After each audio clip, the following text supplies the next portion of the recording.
Você está prestes a descobrir um dos segredos mais perturbadores da Segunda Guerra Mundial. O homem que comandou exércitos, que decidiu o destino de milhões, pode não estar no controle de si mesmo. Enquanto o mundo via Adolf Hitler como um líder frio e calculista dentro de salas fechadas, uma realidade muito diferente se desenrolava.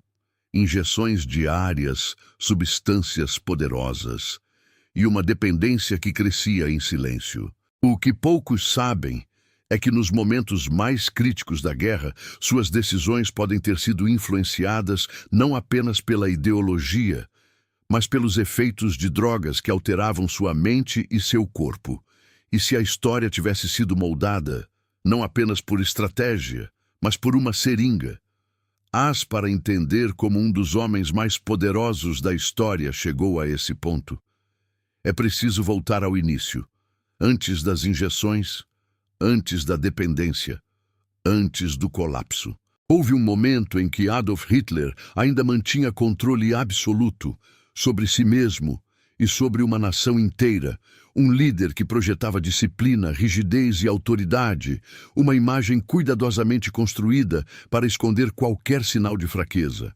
Mas por trás dessa fachada, algo já começava a mudar. Pequenos problemas de saúde, dores constantes, fadiga crescente, e então surgiu o homem que mudaria tudo.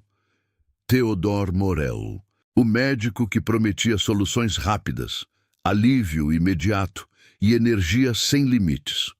O homem que, com uma simples injeção, conquistaria a confiança do líder mais poderoso da Alemanha. O que parecia ser apenas tratamento, logo se transformaria em dependência. E essa dependência começaria a moldar decisões que mudariam o rumo da guerra. Nos últimos anos da Segunda Guerra Mundial, Adolf Hitler já não era mais apenas o símbolo de poder absoluto que havia dominado a Europa, mas um homem em lenta e constante deterioração física e mental. Por trás da imagem rígida e calculada que ainda tentava manter diante de seus subordinados, existia uma rotina cada vez mais dependente de intervenções médicas. Dentro de seus quartéis generais e, posteriormente, no confinamento claustrofóbico do bunker em Berlim, sua sobrevivência diária passou a depender de um complexo sistema de medicamentos. No centro dessa transformação estava seu médico pessoal, Theodor Morell, cuja presença constante simbolizava a fragilidade crescente de um dos líderes mais temidos da história. O que inicialmente parecia um acompanhamento médico comum, logo evoluiu para uma relação de dependência profunda, onde cada decisão, cada reunião e cada momento de lucidez estavam de alguma forma ligados às substâncias administradas em seu corpo. Os tratamentos conduzidos por Morell eram amplos e muitas vezes controversos. Ele utilizava uma combinação de vitaminas, soluções de glicose, hormônios e estimulantes, com o objetivo de manter Hitler ativo e funcional em meio à pressão extrema da guerra. Entre essas substâncias estava o Pervitin, uma metanfetamina amplamente distribuída na Alemanha nazista para aumentar o estado de alerta e reduzir o cansaço.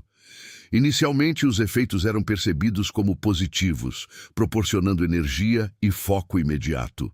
No entanto, com o uso contínuo, os riscos tornaram-se evidentes, incluindo dependência, ansiedade, irritabilidade e instabilidade emocional. À medida que o tempo avançava, as doses aumentavam, e o que antes era uma solução emergencial transformou-se em uma necessidade constante. Com o agravamento da guerra, a saúde de Hitler apresentou sinais cada vez mais preocupantes. Ele sofria de problemas digestivos persistentes, tremores nas mãos, dores constantes, insônia severa e episódios de exaustão extrema. Para lidar com esses sintomas, Morell passou a introduzir substâncias mais potentes em seu tratamento, incluindo o Eukodal, um opioide forte semelhante ao que hoje se conhece como oxicodona. Esse medicamento proporcionava alívio imediato e uma sensação de bem-estar, mas também carregava um alto potencial de dependência. Com o tempo, o organismo de Hitler passou a responder de forma cada vez mais instável, exigindo ajustes frequentes nas dosagens e aumentando ainda mais sua dependência do médico. Relatos de pessoas próximas descrevem um líder que alternava entre estados de aparente clareza e períodos de profunda confusão.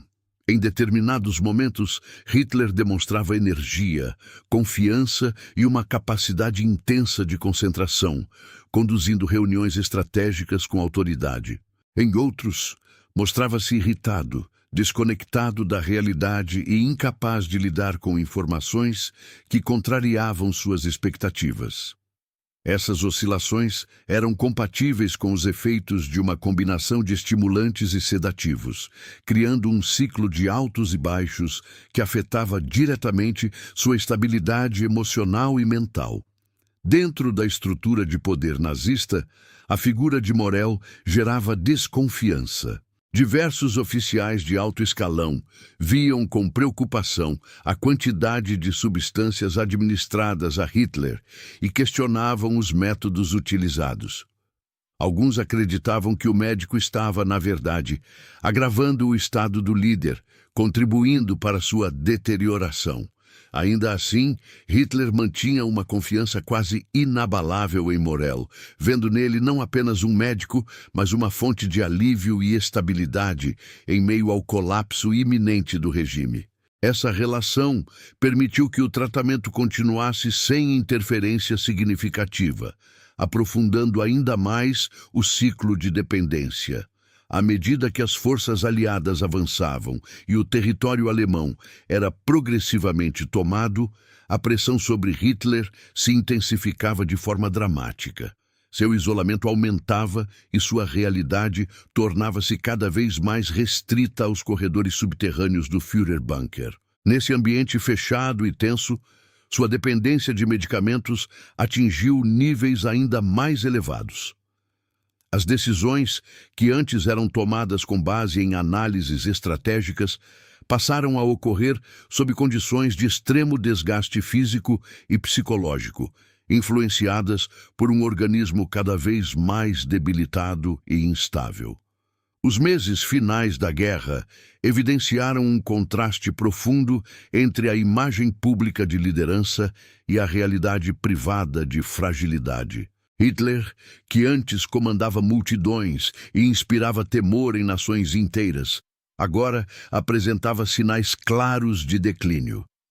Seus movimentos tornaram-se limitados, suas mãos tremiam constantemente e sua postura refletia o desgaste acumulado ao longo dos anos. Mesmo assim, ele continuava a emitir ordens e tentar manter a estrutura de comando, ainda que cada vez mais distante da realidade no campo de batalha.